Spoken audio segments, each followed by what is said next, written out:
ఏపీలో ఎమ్మెల్యే కోట ఎమ్మెల్సీ అభ్యర్థులు మధ్యాహ్నం నామినేషన్ దాఖలు చేయనున్నారు.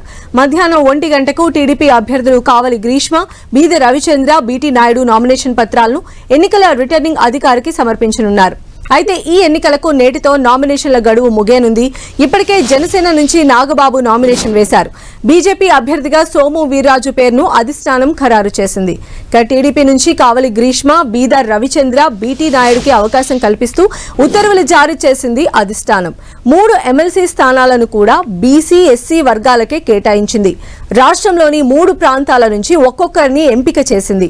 రాయలసీమలోని కర్నూలు జిల్లాకు చెందిన బీసీ సామాజిక వర్గ నేత బీటీ నాయుడికి మరోసారి ఎమ్మెల్సీగా అవకాశం కల్పించింది. పార్టీలో మొదటి నుంచి కొనసాగుతున్న బీద రవిచంద్ర కూడా ఎమ్మెల్సీ స్థానాన్ని కేటాయించింది. యువతను ప్రోత్సహించడం, మహిళలకు ప్రాధాన్యతను ఇచ్చే క్రమంలో ఎస్సీ సామాజిక వర్గం నుంచి శ్రీకాకుళం జిల్లాకు చెందిన మాజీ స్పీకర్ ప్రతిభా భారతి కుమార్తె కావలి గ్రీష్మకు పార్టీ అవకాశం కల్పించింది. ఎమ్మెల్యే కోటాలో మొత్తం 5 స్థానాలకు ఎన్నిక జరగనుండగా టీడీపీ నుంచి 3, మిత్రపక్షాలైన బీజేపీ, జనసేనకు ఒక్కో స్థానాన్ని కేటాయించారు.